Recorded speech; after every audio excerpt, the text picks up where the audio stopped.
观众朋友大家好，欢迎收看《村民太妃》，我是陈明珍。今日节目镜头来到的巧妙很多主路的家园，做嘛很多家园呢？然后背后移民塔有非常大的关系。清朝书的时节，主路延伸呢经过青岛拜民变，这样是数量主路延伸了造成西南的先民呢，是从下使用到了移民塔地背度，为了加强佢哋忠义的精神，固守了主路改名很多家园。除咗了移民塔以外呢，顺体也有了种北江海泥土纪念碑。你讲北江还是巴掌溪啦吼，也就系三区古迹咯。再讲喺背头咧，福当湖尾啊，系有200多年历史嘅弥陀禅寺。特别因讲弥陀神宗，佢系你主路八景之一咯。边头前北江海喺下头呢，有了300多年历史嘅土匠尊嘅热水河哦。那这些位所呢，系几只嘉义市历史文化非常集中嘅地方，对啊嘉义市开垦历史也有非常重要嘅 TV。但是到4月30号的时间，嘉义市政府讲到了上区的位所新起一个流浪动物的收容所。地方上民众讲，唔系2月12号的时间，让个人个全国位所了地方模式合的，因为经过76年，才讲到了为了起呢。然后市政府并冇讲清楚、说分明，也改变原因系乜解。但是用政策改变压力呢，才造成地方上动物保护团体、韩国社区民众，甚至系弥陀禅寺的出家师傅。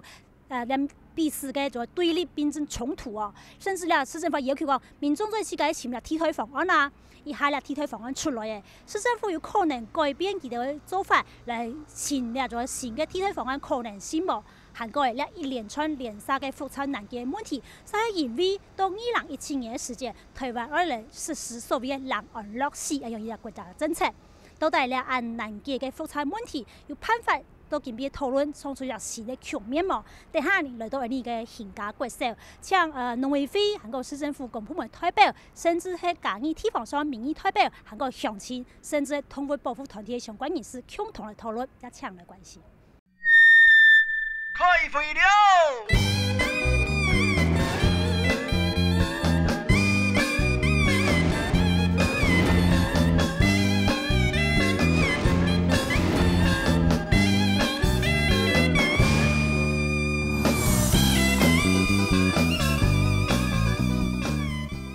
好，以下村民台币节目镜头来到的嘉义市的县家国手哈，马上为您收给今日现场来宾。第一个呢是嘉义市政府建设处农林畜牧科的科长黄文贤黄科长，你好。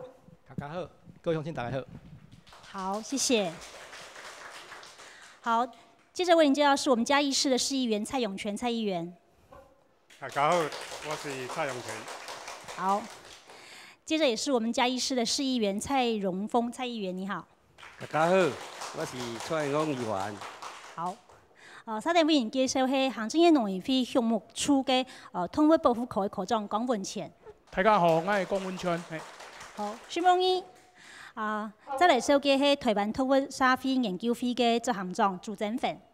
大家好，各位乡亲好。好。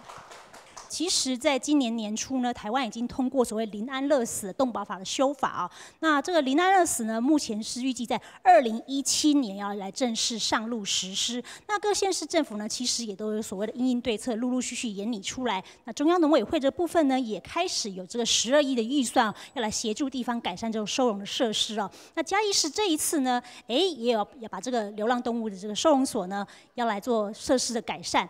但是呢，我们现在看看的是说，这个临安乐死的政策看起来是目前是台湾好像是很进步的、很前进的一个立法，但是它背后所隐藏的问题是什么？还有这个问题在嘉义市这个对动物最友善城市第1名的这个城市，它又出现哪些状况呢？先跟着记者镜头去了解一下。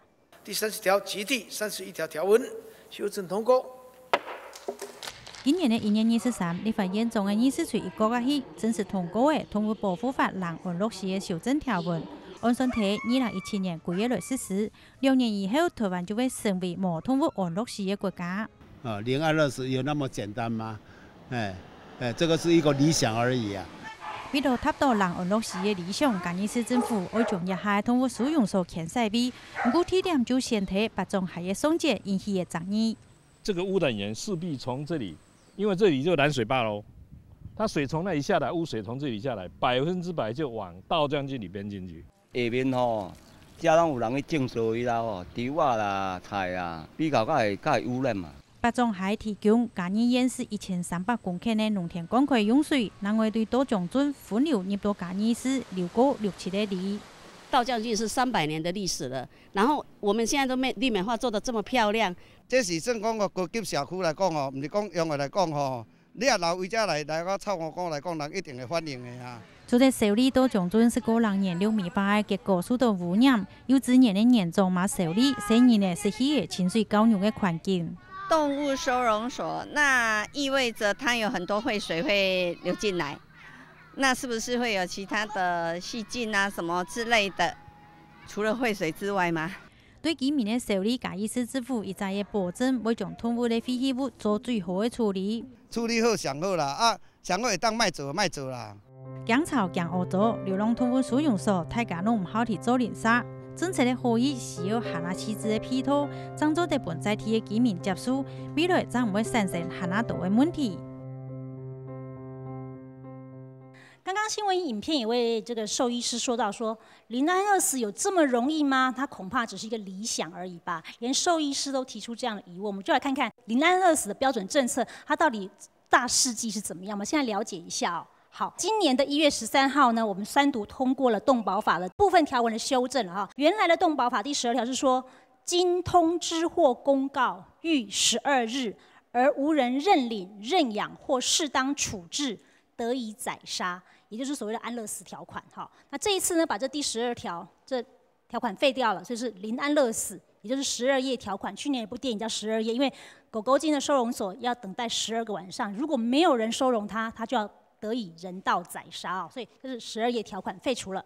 那再来看到是，如果动物患有法定传染病、重病无法治愈，那影响公共安全的话，还是可以有人道措施。就是说，在非不得已状况下，还是可以有人道措施。那预计呢，在2017年呢，就会来全面的实施。那地方政府应该配合中央做好临安乐死，来提高认养率哦。那这是目前我们看到是临安乐死的政策笔记的部分。我们再来看到是说动保法这次修正的5大重点。刚刚讲过说，除了删除12页条款之外呢，就是说兽医得使用人药，狗狗的用药可能不足的时候，可以用人的药来取代。那再就是不得贩售动物哦，那这个是说我们用认养取代购买，所以再就是说展演动物呢必须申请执照。去年的河马阿和哦，在这个摔下来之后，让大家注意到这个问题。好，那阿和的这个牺牲看来是有价值的。再来是宠物食品呢要源头管理哦，甚至呢还有一个蛮大重点说，他对饲主呢明定了罚则，将来这个饲主呢如果说没有好好这个饲养你的宠物或动物的话呢，他是必须要受到这个严厉的处罚的。那这个也让台湾变成是第一个对饲主明定罚则的国家，看起来这个立法都是很先进的哦。那我想问一下，我们长期关心动物权的朱大哥，你怎么看？我想安乐死这个政策是大家都期待的。那有很多国家做不到，但是我们努力来做。那我想2年的时间，虽然我们觉得是有点短了啊，准备的时间恐怕需要更长一些。但是立法院既然已经定了，我想我们应该努力来做。那源头而言，饲主的我们民众养狗的观念，饲主的责任要能够调整。那另外我们的繁殖买卖业也要能够去配合这样的一个政策。那至于今天我们会谈到的一个主题，就是收容所。它能不能扮演一个角色，就是示范给我们的饲主，不管是现在的饲主，或者是未来潜在的饲主，都能够去学习到应该怎么样来对待动物，应该怎么样把动物的动物福利照顾好。那我觉得这是很重要的一件事情，这都影响到未来这个安乐死的政策在两年之间能不能落实。所以收容所虽然是末端的问题，但是它也影响到了未来安乐死的政策有没有可能落实这样的一个很重要的一个议题。那黄科长，嘉义市的这个农林畜牧科是设在建设处下面哦，这是一个比较特殊的状况哦。那我们刚刚在新闻影片也看到，就是说目前的那个收容所其实就是一个，我可以说是破烂的铁皮屋吗？那你们提出配套措施是说要盖一个新的动物的收容所嘛？哈，所以可以这个量能也会扩大，目前是收容30只，可以扩大到100只。是。那100只是怎么计算出来的？其实我们新的收容所它不是一个终身饲养的地方啊，那我们就是类似一个中途之家。所以说我们现在目前收容所部分，因为我们现在现况就是跟我们嘉义市动保团体也有做合作，所以事实上我们根据平均的计算了，那我们这个收容所最大的量大概是如果最大的话大概可以大概40到50只部分了。那因为2年后要实施安乐死部分嘛，是。那我们是推算到，如果依这个状况来讲，或许因为安乐死的推动，可能会造成或许弃养情形会更严重，所以在这个量部分，我们就是用加倍计算的方式。所以不是从嘉义市的狗口普查去得出一个背景值，然后才拟出来的100只。不是，我们是以现况的收容部分来做推算的。我们黄科长讲说，这边是要一个中途站，对，因为中途站你这个安乐死一取消了以后，这个去处没有保障了，去处会阻塞，这一边一定很可能变成流浪狗的集中营。变成流浪狗的集中营以后，这个地方将来会变成什么状况，不堪设想。那我想问一下江科长，嘉义市的状况，其实你是中央单位，他们这次说要盖新的收容所100只嘛，哈，他们当然是以目前业务状况，那你们中央配合款也给下来了，大概有将近2700多万嘛，哈。你看到嘉义市的现况，也看到他们在人力上面的这种为难，你们是更上位的单位，你怎么看？这边其实我会跟大家说明的，刚刚为我们提到说，像嘉义市的那个动物收容所会在等于是比较靠近垃圾场或原来的焚化炉的这个部分，其实这部分是针对我们国内动物保护业务的一个发展的一个过程。其实最早的部分在动保法，在民国87年，更早以前没有动保法的时候，其实相关的动物收容业务跟捕捉业务是在所谓的环保单位。对。那以嘉义市来讲，嘉义市大概就是并没有说另外再盖新的地方，或者在原地，只能就原来的衣服，我讲原来衣服去改衣服啦。那所以目前的收容的样态，是比较对我们其他县市来讲是比较算是不完整、不完善的。那我们也期待就是说，如果能够在嘉义市在地，如果在社区的一个支持下，能够盖一个新的，我们把它界定为所谓的爱护动物的一个生命教育的场域，就刚刚讲的中途之家的这样概念的部分，其实是我们所乐见的。因市友讲经费，因争取经费迄是真好，争取经费要改善这个环境是真好。是。但是议会通过是互你经费通过，并不是地点通过哦。伊这是农地嘛，农地是今年2月12，咱都委会，因为市府就是要坚持要甲这块土地要来建设。伊透过都委会，落去要变更这地目。是。2月12号第一次无通过。是。无通过，迄理由写甲足清楚，是安那遐袂当做盖这个新的收容所。所以你说2月12号的市政府是不同意这个地点的，不同意，说会对于整个嘉义市的这个都市计划整体发展是有影响的。对。可是到4月30号过了76天，他同意了。对。同样这个地点，那理由是什么？你知道吗？你是议员啊，你有问出来理由是什么吗？理由就是因为预算要消，要怕农委会把这笔钱收回去，是不是？因即摆就是讲，因讲是讲，这条钱咱也无砍过吼，农委会。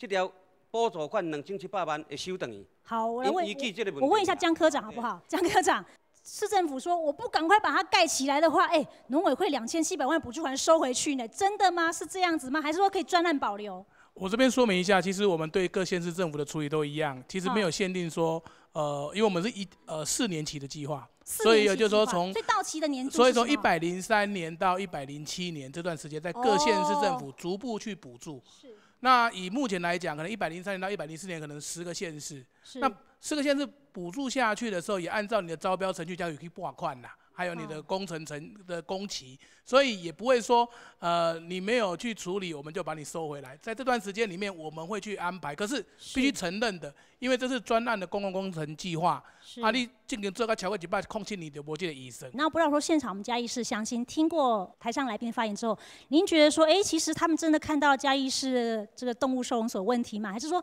有些问题可能是有一些盲点，是你们想要提出建议的，请举手发言好吗？有没有？好，这位大哥你先说。动物收容所，我们是全力支持这一件事情，这是对的。可是你放的位置却在水源区干净的水源区的这一个附近，这个我们就有质疑你那个污水处理设备的这一个能力。虽然政府没有规定说它的排放标准是怎样，可是你做了一个嘉义市的一个进步，还有优质的一个政府的话，是不是要起头？把这一个动物收容所的设置地点再重新考虑，不要搞成不对的事。你污水处理设备是每一年它是会老化，一直老化，到最后呢排出来就是叫做污水。要不然你嘉义市的水沟为什么是臭的？那就叫香水锅嘛。它污水处理的能力是每一年越来越糟糕。那你想想看，那个动物的这一个排泄物跟人的排泄物是一样的，那你不能说市政府说我们的污水处理设备水排量标准是可以的，这样的话是跟老百姓的水准是一样的啦。做一个进步的嘉义市的政府，是不是这个污水排放的这个问题你要去注意？好，谢谢这位大哥。好，我们现在看到是目前这个收容所建制的地点预定地呢是在这个地方哦，是在这个地方。那它的废污水呢可能会做一个涵管哦，就流到这边来。那这边呢就是所谓我们的巴掌溪。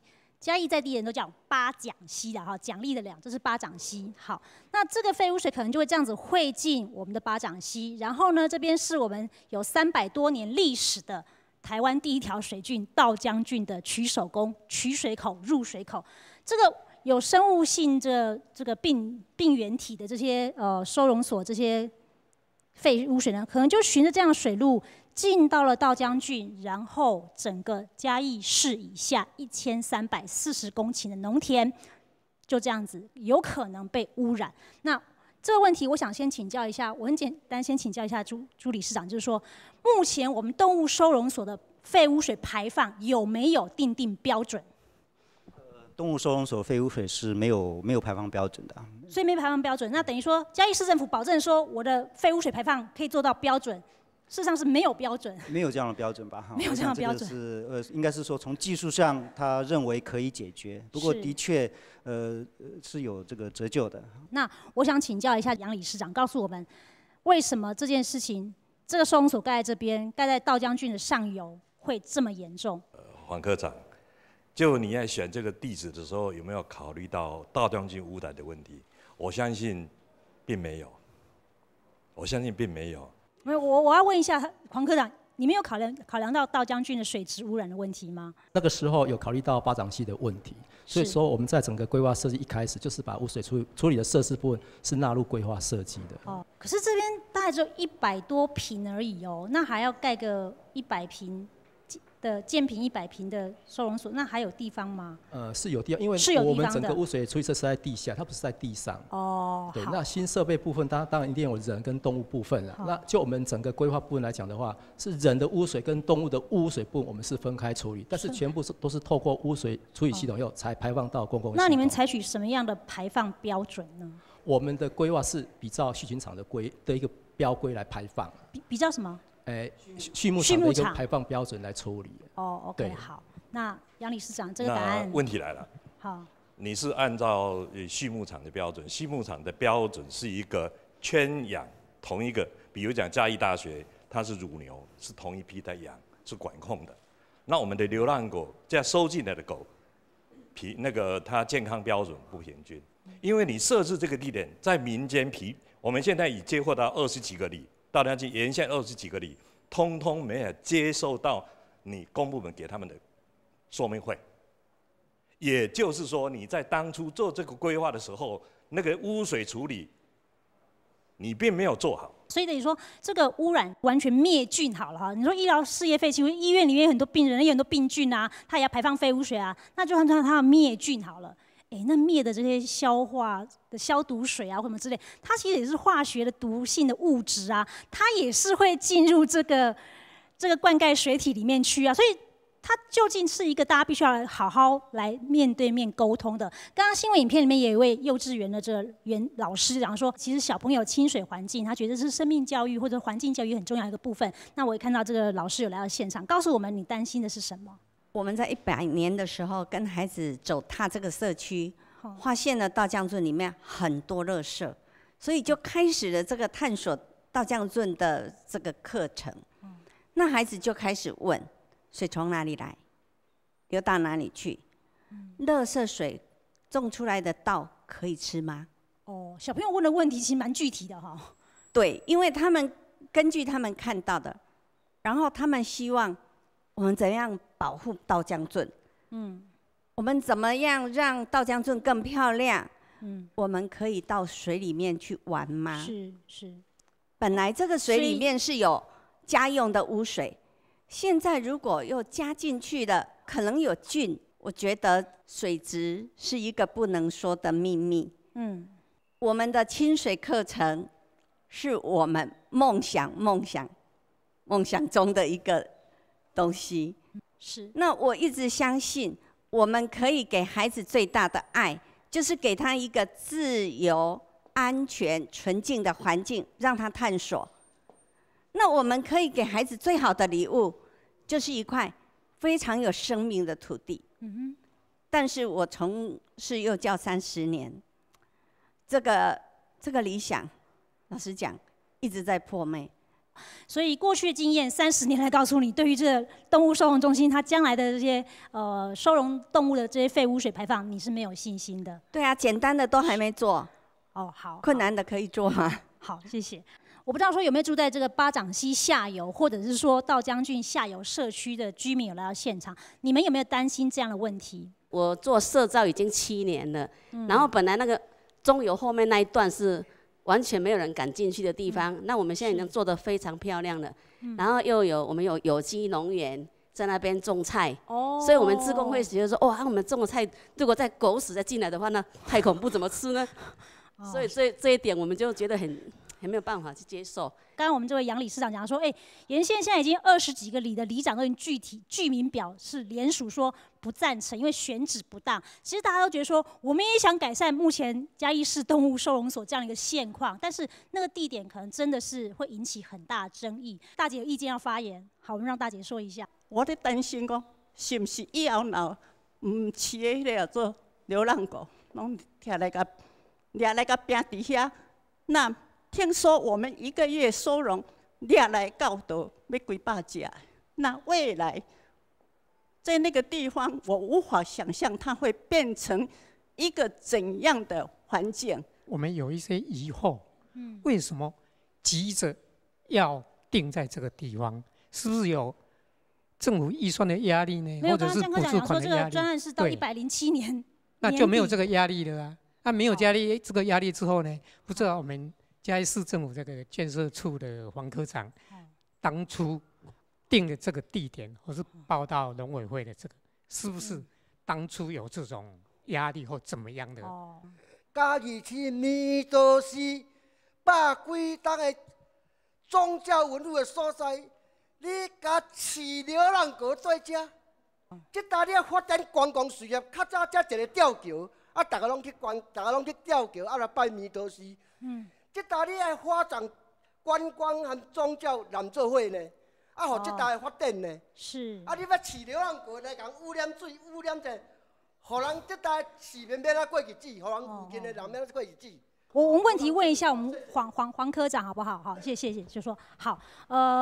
2个问题，一个是说这个预算，我们刚刚农委会已经讲说它其实专案是到107年的年底，所以没有今年年底一定要限期发包施工的这个压力。所以当初你们知道这样的讯息吗？还是说你们对农委会这笔专款拨下来是不清楚，说限期的这个截止日期在哪里？不是，我要说的说，我们当初这一笔3400多万是用这块议定地，那设计图的部分是报到农委会以后才得到这个专款的补助了。是。那假设说如果议定地不在这里的话，那当然整个规划部分就不一样。当然这一笔钱就等于是没有嘛，另外再申请补助啊。好，那我们看到就是说，其实目前大家对于这个收容所这个所在位置是有很大的争议啊。这个地点有没有更好替代方案？民间其实有找到更好替代方案，到底在哪里呢？等一下这个替代方案提出来之后，是不是农委会这边其实可以重新再来审查这样一个预算，能够在107年的12月31号之前，这个预算或这样一个计划能够得到农委会的通过，这是来补助呢？我想我们先广告休息一下，马上回到现场继续讨论。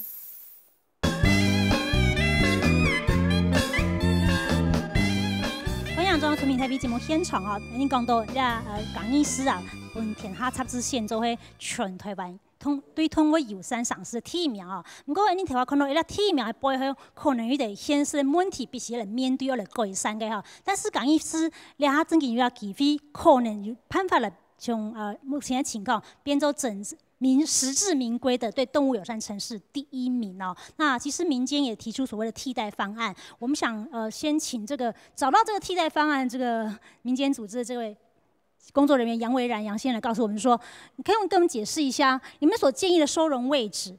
我们现在找到这块地是嘉义市湖子内重划区的一块土地，所以它是重划区。它是重划区，它被重新设计过的一块新的区域，但是它紧邻着就是巴掌溪的河畔，所以我们找的这块地，它其实现在被设计过，它是有公园绿带，有公园绿带8公顷的公园绿带。那它相对跟刚刚比起来是非常宽阔的。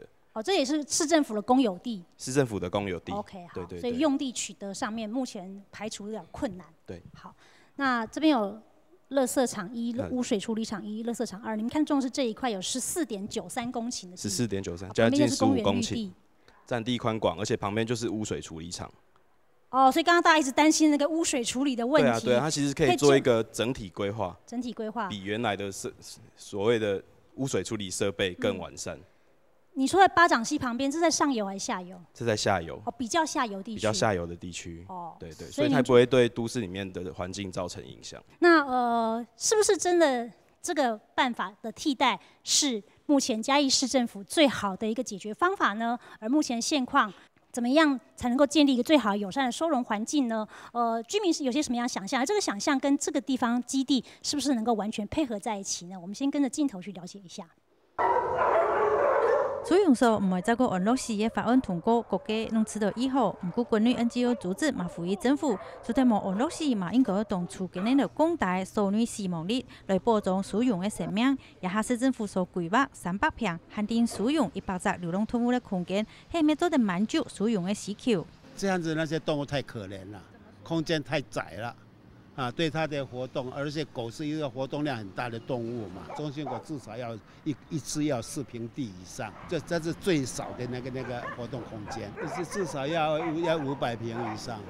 照专业嘅宣教师讲，计划1日至少需要60到90分钟嘅运动时间，等于1日要散步300，每摆半点钟，假如是系没有安法的空间。我们希望说政府再重新考虑一下，改在那个比较水流域的后半段去，或是说靠近的比较海边去，那边污染就比较少一点。湖内里这边有一块重划区，设置的垃圾场空地跟污水处理厂空地也在这，它周围也没有住户。我们觉得设在这里也不会造成污染，然后更低的风险去承受那个传染病爆发的问题。土长镇文化学会讲，妇女仪嘅使用地点空位只大约有15公顷，嘛有污浊水处理厂嘅配套措施，唔但相对流浪动物来讲係相对友善嘅環境，還能做得廣大視頻傳染嘅風險。希望市政府做得再個評估使用嘅地點。好，看完新聞影片，我們也看到這張圖面上面的目前現場實際狀況是怎麼樣。那我知道朱執行長，你有去這現地有勘察過，這個地方真的有剛剛我們那位楊維然先生所說的那些優點嗎？跟現在收容的場所跟預定地新的預定地的這個部分，這3個地方比較，你覺得你站在動物權利的這個護持的這個角度上面，你會選哪一個？我想就是說，如果大家是把收容所看成是鄰避設施，是很討厭它，會有噪音等等，我想那邊也會有同樣的問題。所以問題應該是說，收容所如果有比較大的空間，你怎麼樣去蓋得比較好一點？那如果現在的地方只有150平，它收容100隻，那它的空間它造成的音量，就可能跟在那個地方它有14公頃。就算不用14公頃，就用1公頃或者2公頃來講的話，如果是同樣是100隻狗，那它可以運動的空間、可以規劃的空間，當然相對的就大。很多人都不希望說收容所設在垃圾場啊、焚化廠旁邊，可是這個地方，我們剛看到，它有一些優點，可是它又跟這些什麼垃圾場、污泥廠擺在一起。你會怎麼樣看待這個新的替代方案？如果我們從全國各縣市在於現有的公立收容所，包括未來要新建的公立收容所的這樣的一個樣態哦，我把它歸納成大概有3個樣態。第一個大概都是在所謂都市的邊緣，都市的邊緣。第二個部分大概都會盡量考慮到交通的方便性。那第3個最重要的是，它的那个处理的那个所在地的那个空间跟立地的面积要有一定的面积。那如果就这两个地点依照这3个原则来看的话，那大概后者的这个可能性，应该有它的那个机会。那这个部分是我们这边的观点。好，谢谢。那问题回到我们的黄科长，如果说连农委会的江科长都觉得说，这个替代方案它的基地腹地面积比较大，虽然不见得14.93公顷都拿来做收容所，哪怕是拨1公顷，3000多坪，也比现在150坪要大很多，未来的可能的发展性也比较多。而且我们刚刚也一再提到，不管是朱执行长或是现场观众提到说，临安乐死之后100只可能会爆量哦，到时候可能超过100只，那150坪的建地，事实上它能够拓展的这个是不可能，到时候可能要重新再选址，或者说又要找一个第2个分场，势必会面临这样的问题嘛？那您怎么样看这样一个替代方案？新建收容所大家都支持啊，但是就是不能盖在我们家附近啊，就是目前政府在新建收容所一个困境。那当然建议这个地方也不能说不好，但是同样的，大家就是我们嘉义市府内里的地方嘛。那可能当地民众也会同样反映，那为什么焚化炉放在我们这边，垃圾场放在我们这边，最后收容所也会放在这边？其实我们同样要面对同样的压力啦。我们在弥头路这个规划的一个收容所建筑，它是一个3层楼斜瓦屋顶的建筑，所以它在外观上并没有说跟比较特殊怎么样，就是也跟一般的民间建筑也没有说比较特殊啦，也是蛮美观的。所以事实上，如果整个就建筑外观来讲的话，并不会说影响。到时候影响到弥头路整个一个道路景观的问题。那刚刚兽医讲100只狗养在这个更市区的地区，可能这个将来这100只狗的噪音同时叫起来的时候，可能附近居民的抗议电话也是会接不完。我有没有设想过这样的状况？对，这个量的部分，当然你量越大，噪音就越大。那噪音的部分，当然我们会列入考量。那我要说，我们设定100只是最大一个量，那不是说我们要持续保持在100只。如果整个认养的数量能够理想，包括来源减少，那当然里面的量越少是越好。那不是把它维持在100只的量。好，那我想请教我们2位蔡议员哈，先请这个蔡永全、蔡元先好了。你们知道这个替代方案吗？如果是这个替代方案是选址选在这里的话，你们不仅在预算上支持，在地点上也会支持吗？这个位置，假如2个位置取代的话，由他们去决定，因为我是没有办法帮他决定。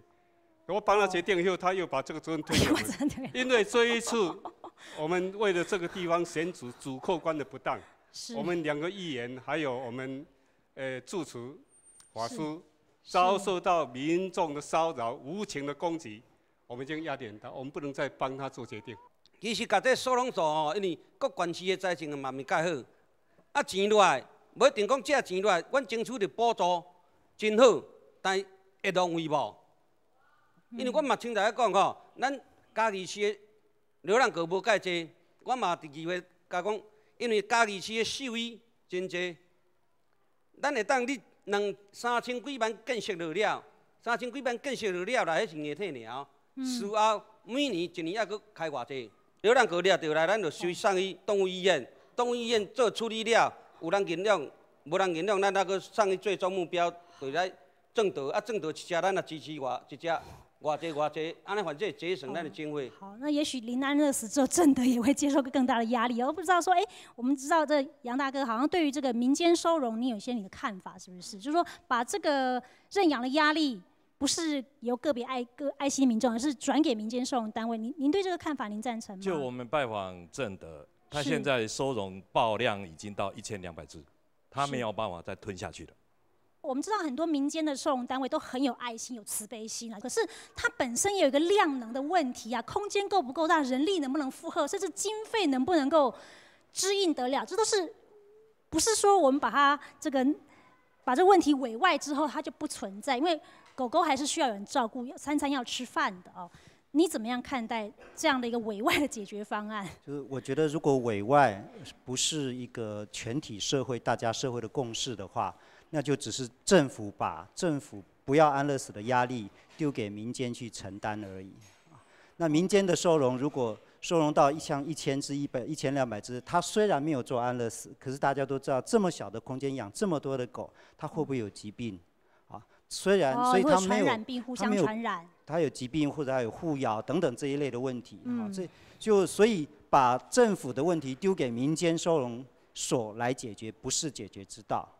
如果我们的社会真的有90%以上的这种认养率的话，我们大概就不会有流浪狗的问题了。好，如果有民众今天收容100只狗，就有100个民众来认领养，就跟瑞士一样，它不会有这个问题。所以很重要的，甚至根本就不会有收容所这种中途机制的存在了。但是，即使像瑞士啊，它的民众是排队来认领养狗的，是，它还是要设收容所，因为还是有一些状况，啊，民众会有一些状况，或者是有时候会遗失狗，它那个时候才是真正的中途之家。所以收容所是需要的啊。它问题在于刚刚科长的担心。是不是邻避设施？如果是邻避设施，今天在弥陀寺旁边，它也是邻避设施，在另外一个地方也是邻避设施，所以政府的责任是把它变成不是邻避设施，这才重要。如果它不是邻避设施，那应该是怎么样？那这个就有讨论的空间。新案也好，旧案也好，大家同意建这个收容所，麻烦你，拜托你，跟我们里长谈一下，跟我们里民谈一下，你的。不管旧案新案，你决定在哪里，你们怎么做？拜托，跟我们里长讲一下。我为新民路到世贤路拢是我这里的啦。咱讲说嘞，真长。到即摆来讲，咱讲说嘞，我还佫唔知影就讲哦要做这杨先生这理事长，甲我讲阮完全和阮里长，甲阮遮三个里长，统统会不知道。啊，我有问阮李干事，讲哦，啊你有收到咱？顶悬要改迄个收容所，迄个废水的为咱遮来安怎伊无？我的李干事甲我讲，统统没有收到。我没有收到，咱的理事长黄理事长甲我讲，一定有这个预算好啊，吼。我也讲，安尼应该互阮知影者较对啊，吼。互阮知影者来讲，因是要安怎做，吼。啊，阮也算，如果要做这工作来讲，爱相当的考虑啦。刚刚我们讲到说，这个道江郡呢是300多年的一个水郡，它历史的非常的这个丰富，而且它跟整个嘉义诸罗县城的开发呢也很有相关，而且它是目前台湾还在开盖哦，没有盖起来，还在开盖，有在运作，活的一条很老的300多岁的水圳，非常的难得。再来看到说，它在弥陀寺这部分，我们刚刚讲到弥陀城中其实是诸罗8景之一。那这附近呢，其实有非常丰富的文化资产的一个聚落在这边聚集。嘉义为什么从诸罗变成嘉义？因为有历次的这民变，有这个很多的先贤先烈啊，这个民勇啊、民兵固守这个嘉义诸罗县城，那他们殉难了，所以有这个义民塔在这边，有788位义民塔在这边，所以嘉其忠义。诸罗才变成嘉义，哈，所以这个是跟整个嘉义的历史开发是有相关的。那这一次呢，因为市政府希望民间去找土地，那这个弥陀寺的这个住持也说，我们其实也是很慈悲的，我们也是很尊重动物的生命，但是呢，这个点呢，恐怕真的不是那么的理想，也因此呢，有很多压力就回到了这些出家众师父的身上，说，一样都是生命，为什么你对狗狗是这么样不慈悲？而这样的压力，这样的一种耳语在地方上流传，事实上也造成地方上的一些撕裂跟对立哦，是非常的非常昂贵的社会成本。那到底这个状况是怎么样，有多严重？我们先跟着记者镜头去了解一下。特别台北部的内部的空间又疗效又简单，也就比起嘉义市的动物使用所，对硬体的设备来看，确实有细微的必要性。流浪狗也是有生命的嘛，我们也不能说不理它们。嘉义市的动物使用所的1天梯就喺弥陀路、福福路旁顺的空位站，同百年的庙寺单枪6甲白天，地方的人士就认为师傅县的位所太青菜的。1716年就开始有僧人在这里选址，然后盖庙。从宗教文化、从地理环境，也看到了这么庄严的佛教圣地，然后我们不应该来护持吗？每日生命拢会尊重本流浪的动物，伊来做得大嘅蔬菜，地方的民众拢有强势。不过现在地方才意外引起出家师傅和个地方同胞团体的对立。师傅，我拜托你们，求求你们好不好，给他们一个路走，这不是我要住的地方啊！就这么一个私交，然后一个墓地，这样你们不能够给吗？我们从来没有想过说不给。动物一个安身立命的地方，我们更希望的是帮这些流浪动物找到一个更理想的地方。因为其实选择在这个地方，很明显的就是可以看到这是选址不当哈，因为它面临50米的一个大马路，那这个车流量呢，就是非常非常的多，甚至于狗关在一个类似于水泥房子里面呐，对狗的一个自由性那个需求也不够。未來動物使用所謂用地大約係300平，規劃愛起100平嘅3層樓嘅建築物，使用量都得對年單嘅30隻增加到100隻。在对于动物的管理上，其实我们有限制那个数量。原本其实这样的场地可以到200多只，但是我们只限定100只。那个狗口不能再增加，每一只狗来你就可以给它绝育，公的母的都要去世，鼓励市民来领养或是认养。所用所無應該單槍係使用留一條狗命天，應該會對流浪動物嘅需求和個福利來思考，同時按樣係對挑剔唔少和個繁殖蟲嘅源頭來管理，減少流浪動物嘅數量，將做得延續加意識慈悲又優質的喪屍文化。剛剛的新聞影片裡面下跪的那位，就是我們嘉義地方的這個動物保育團體這些相關工作人員哦。那他要蓋的地方是在這裡，那彌陀寺在這裡。其實跟着彌陀寺的這個邊邊是只有15公尺，到大殿大雄寶殿是150公尺。那我相信天路法師應該承受非常大的壓力，因為這個地點其實我們剛剛議員也講了，有22位議員聯署認為這個地方選址不當。那法師，你剛剛是說你其實也想給狗狗安身立命，只是說這個地點恐怕未來的前瞻發展性、未來性不夠。我想請法師你現身說法一下，就是說到底是怎麼樣的一個狀況？那樣的一個下跪的場合，您在現場，您感受到的是什麼？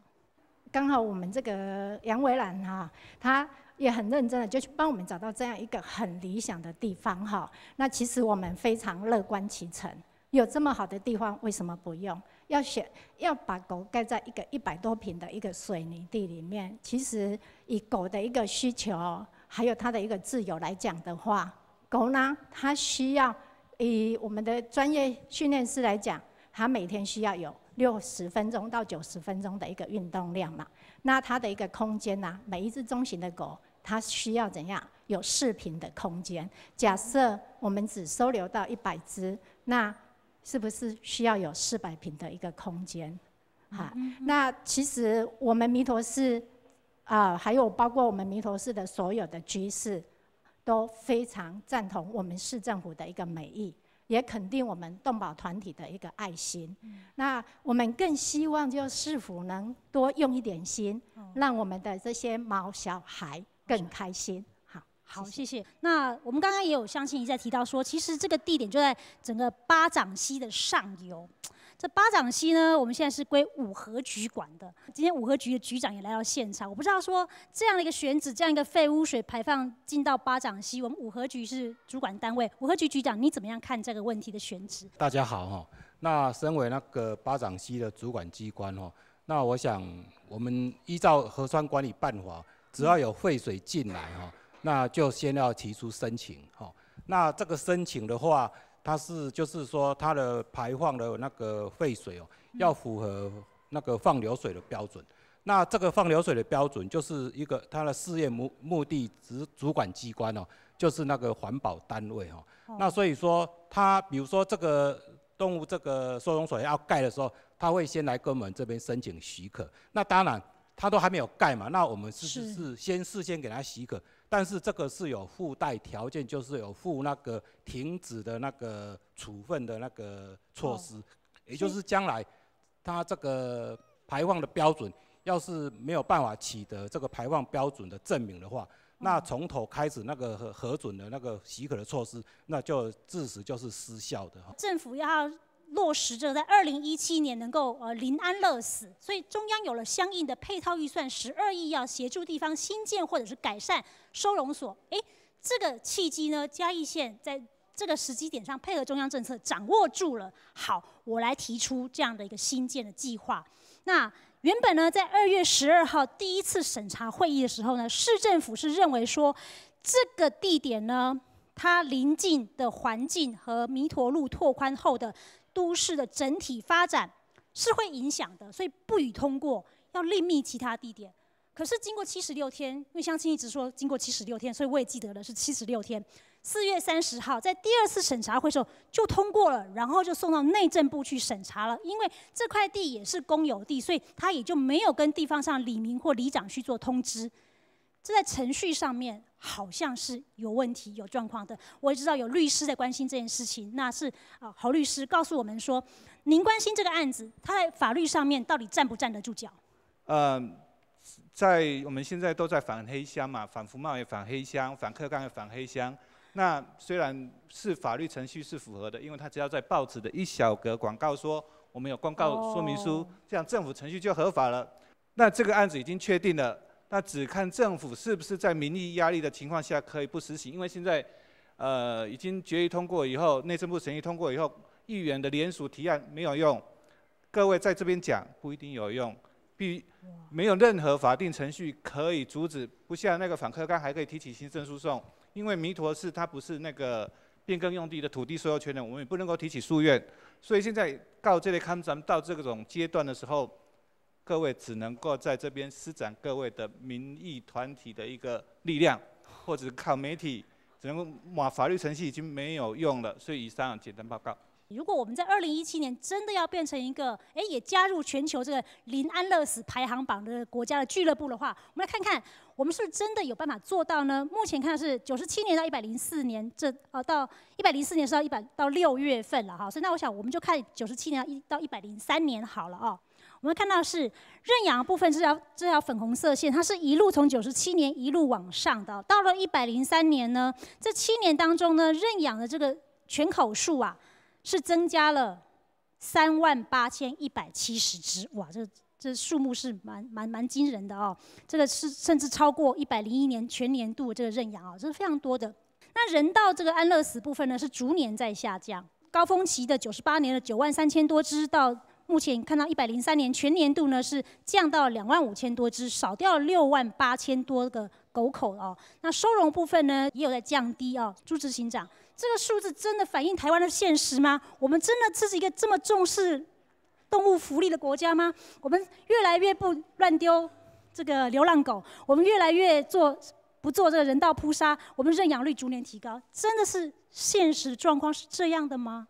假如这个黄线、蓝线的确是一直下降的啊，那么红线是一直上升的，而且这个上升的确是民众的话啊，是民众去认领养，而不是团体大量去认领养的话，那我相信这个零安乐死的政策其实不必定政策，其实这个社会已经开始往那个方向走了啊。但是问题现在我们还会担心2年能不能真正落实，就表示说那个从上面往下降的。那个降的有可能是有一些地方、有一些县市，它的捕捉，它开始不去捕捉了，它减少它的捕捉量了。那另外一方面就是认领养的这个不是民众自动自发，而是非常少数的团体大量去把狗认领出来。哦，因为政府的不作为。因为不然你很努力的抓，那个数字就会飙高。我干脆就不抓，那数字就比较好看。那因为不抓，政府不抓之后就变多了，民间团体就补进来了。是，这是我的担心啊！的确，我们在民间收容所方面呢，政府在管理方面的强度，比起公立收容所而言是低的很多的。那公立收容所大家都用2只眼、3只眼来看它，但是私立收容所的开放性是相对低的。好，相对低。好，那我不知道说现场乡亲对于我们今天讨论还有没有什么样意见或建议想要发言的？好，这位大哥。